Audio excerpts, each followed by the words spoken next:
Hey y'all, I'm Bud Elliott, and this is Cover 3 College Football Summer School. We've done our research on the teams, and now we're bringing on the top team experts from the 24/7 Sports Network to help us fill in the blanks. Please follow us on Twitter at Cover 3 Podcast. That's Cover 3 Podcast. And leave us a 5-star review on Apple and Spotify. All right, class is in session. Hey guys, I'm Bud Elliott, and this is the Cover 3 College Football Podcast. And of course, this is a summer school edition. Today, we're going to talk a little Washington State. And to help me do that, I'm going to bring on Jamey Vinnick of Cougfan. Jamey, what's going on? How's it going, bud? Man, I'm glad we get to connect here. And certainly a team that I feel like we need to cover on summer school just due to all the stuff that that happened last year. I guess opening question here, how crazy was that? And from the outside, it seemed a little nuts. Yeah, I mean, it was wild. I'd been at Cougfan for a couple of years, but it was mostly in, kind of a part-time role. So that was really my first couple of months on the full-time football beat, is dealing with that. I think I had just been hired full-time. About 4 days later, the Rolovich statement comes out and all that stuff happened. So it was a pretty crazy few months. The kind of the lingering storyline around the entire season. I'm just trying to cover the football team, what happens in the games itself, what happens at practice, all that kind of stuff. But there was obviously the looming question of that October 18th date and what was going to happen after. And, I think that in a lot of ways, it was kind of a relief in some ways, but it almost felt like the job normalized a little bit after that, to some degree. And now really into the spring, when Jake Dicker comes on for an interview, there's one question, that's football. There isn't the overarching question of, are you going to get vaccinated? What's going on here? And, and I had nothing against Coach Rolovich personally. I actually got along very well with him, but obviously, it was a distraction. I don't think so much for the players, but for a lot of people around the program. It was, if he said something about it, that had to get written. And, for me, I wanted to write about football. I wanted to talk about the team, but, as a reporter, it's job to talk about the main topic. So I think that this spring was definitely a little more of a normalcy. After practice, Jake talked about what happened on the field. There wasn't any questions about, hey, what are you doing about this, and this? This date's coming up. It's just, hey, how did you think Cam Ward played, or what did you think of your defense today? So it was wild. It's definitely calmed down a little bit, at least as much as covering football can. But yeah, it was a crazy few months for sure. One of the things we do from a gambling perspective, we try to think like, hey, how good was this team last year? What are our baseline numbers? You adjust for returning snaps and all that stuff. And I guess with a couple teams out there, I think USC, LSU being two where they had the midseason firings, it's just hard to get a good feel for exactly what the baseline should be from which to adjust. And I kind of think Washington State is in that, but I just don't know how in the heck we would ever be able to quantify that. So I guess I'll just kind of jump into some of these position groups here and strengths and weaknesses of the team from last year and just pick your brain and see if some you think will carry over or how they'll change. I want to start with defense because that is Dickert's side of the ball, obviously. Last year, I loved their pass defense overall, and I thought their run defense was kind of just lacking, for lack of a better word. Do you think we're going to see that big of a split this year, and why or why not? I think the big thing that lacked in the run defense last year was kind of the meat and the I don't want to say the talent, but the abilities of the interior. And a lot of those guys are back, but there was just a little something different you noticed kind of in the spring. And I think Pete Caligas is a big part of that. He's a veteran defensive line coach. He's coached pretty much all over the West Coast, from Washington to Wyoming to Western Washington. So he knows his stuff. And I think you saw, at least in my opinion, some strides made from those defensive tackles.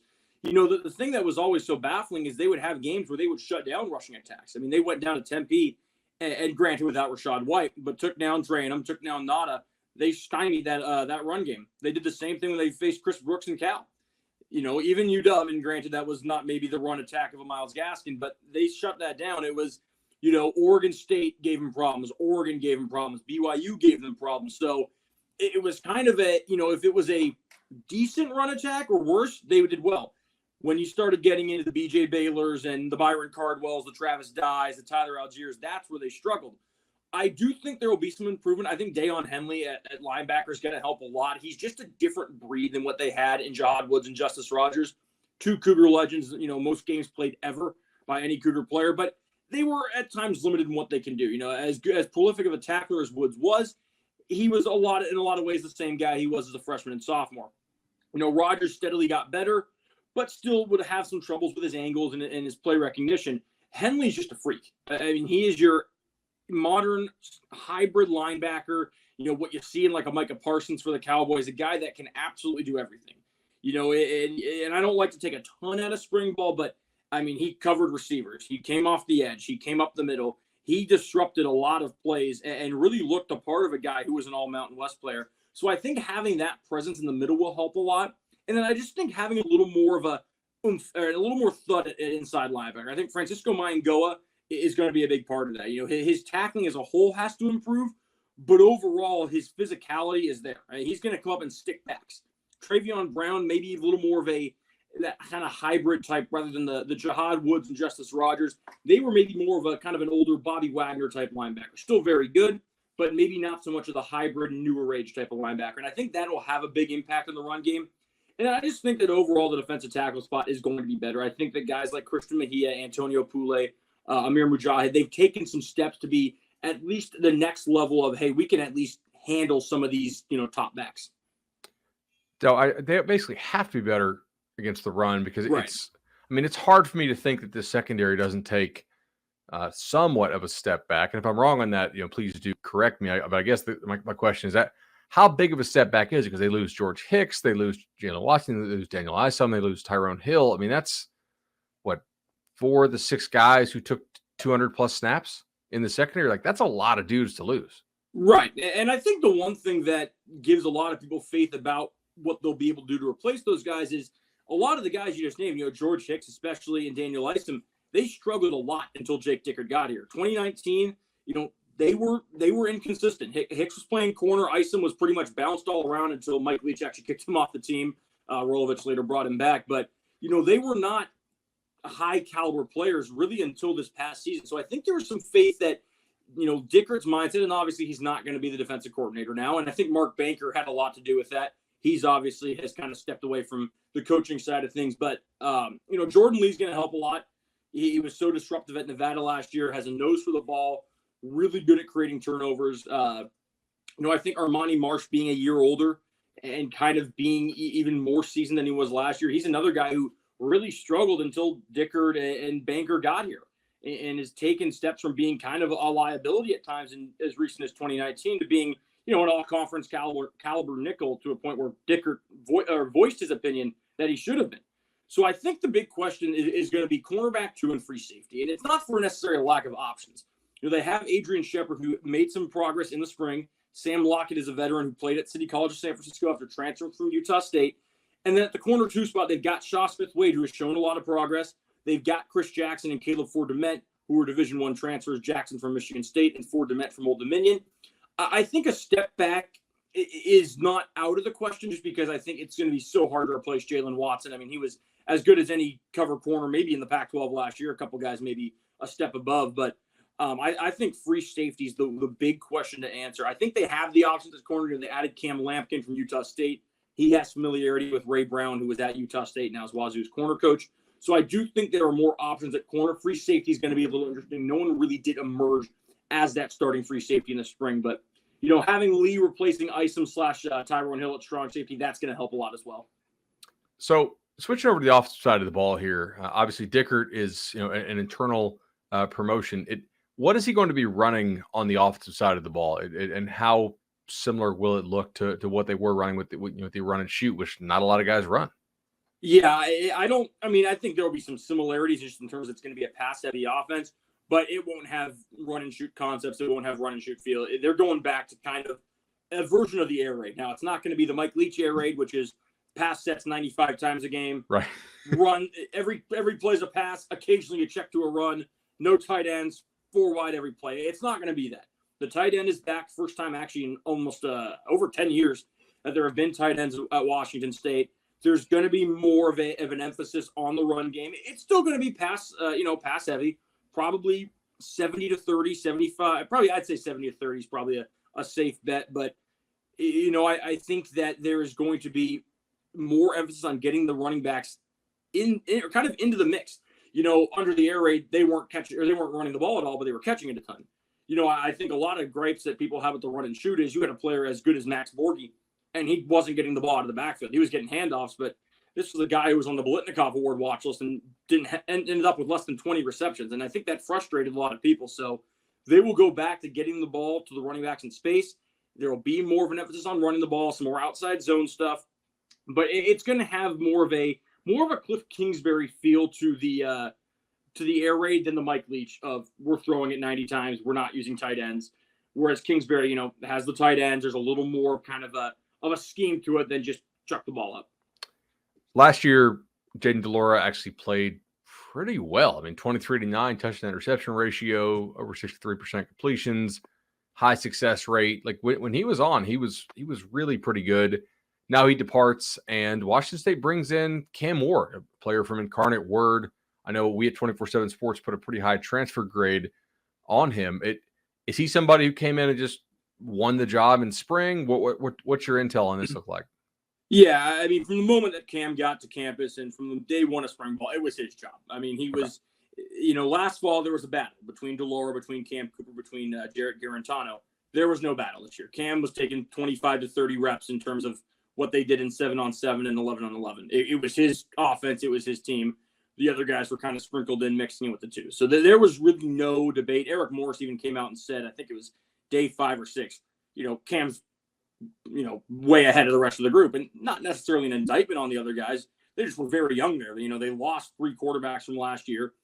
The guys getting reps with the twos were Victor Gabalis, a walk-on who's now transferred, Emmett Brown, who was a freshman walk-on, and then Xavier Ward, who's coming off shoulder injury.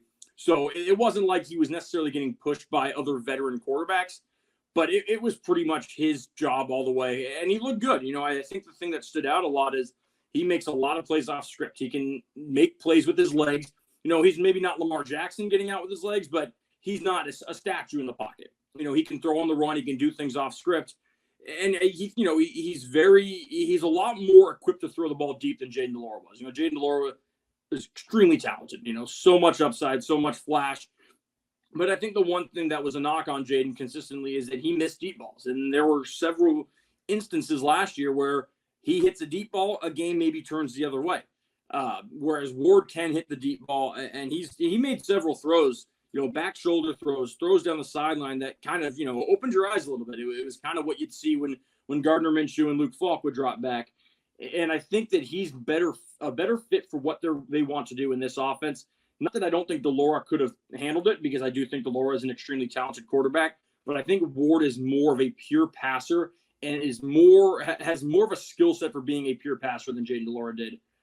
Ultimately, I do think that he is going to end up fitting better at Washington State. But in terms of was there a battle, it was him from day one. There was really no debate. So Ward legitimately could be an upgrade, is what I'm hearing if it clicks. Okay. I would say that, and again, that's not an indictment on de Laura. I was a big fan of Jayden, and I'm sad to see him go. I just think it's more of a testament to how good Ward is and how much of a fit he is with Eric Morris.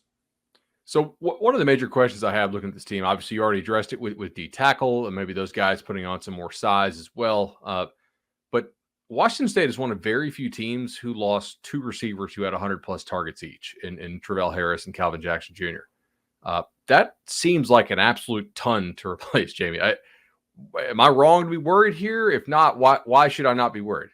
Well, I think the one thing that has gone over the years is, Washington State constantly loses receivers to graduation and constantly replace them. And granted, a lot of that was Mike Leach just, throwing the ball to every guy 75 times. Yeah.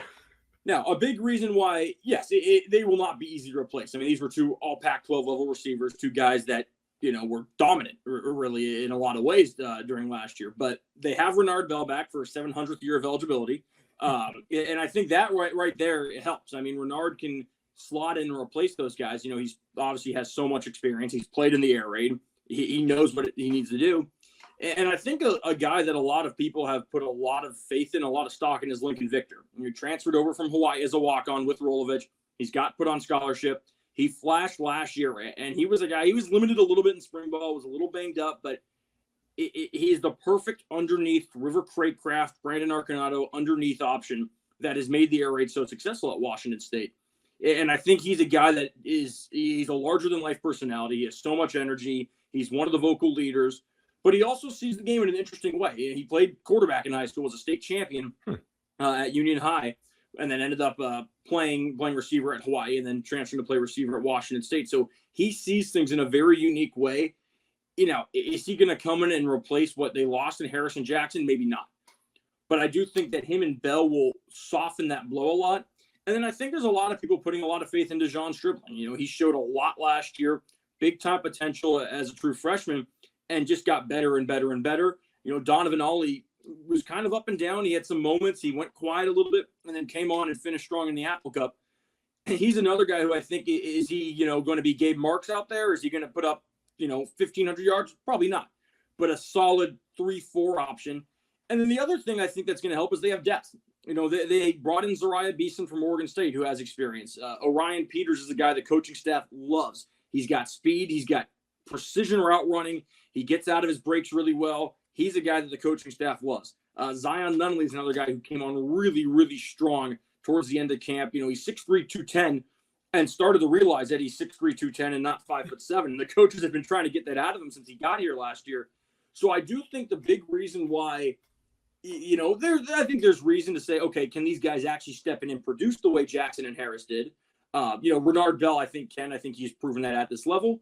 But I do think there are enough options and there's enough depth that they'll be able to make up for what they lost in Jackson and Harris, even if they have to do it in a different way. Maybe one guy doesn't get 90 receptions, but two guys get 40 or something like that. Makes sense to me.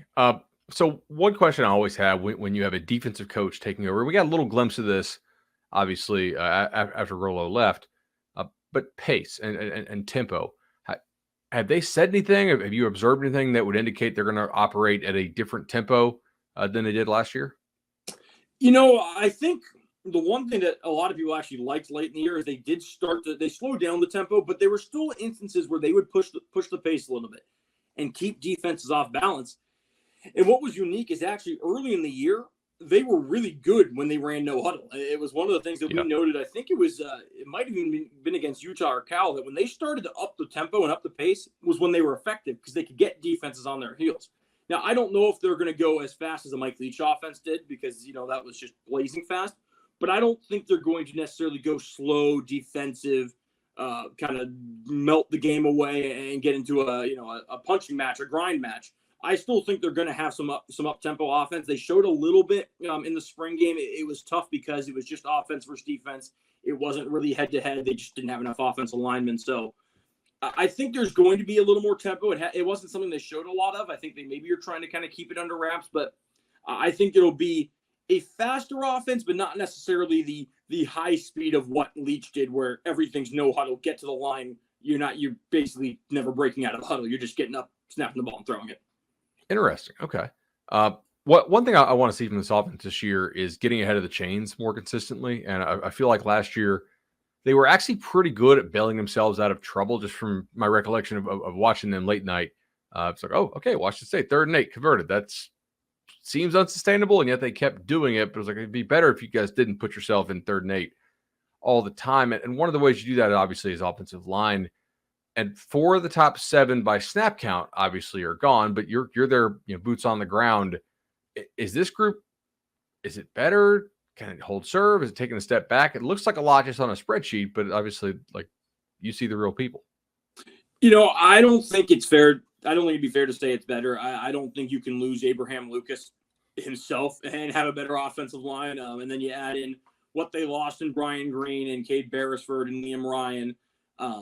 So I don't think better is fair to say. I don't know if they'll be that much worse. It was a big concern heading into the spring. It was my biggest concern is, they had a makeshift offensive line in the Sun Bowl when Lucas opted out, when Ryan was hurt, and it was a train wreck. I mean, they pretty much threw guys into the fire that had never played before. Christian Hilborn was their starting right tackle. He had taken a series of snaps, the game prior in the Apple Cup in garbage time, and it didn't go well. Maybe unsurprisingly, but.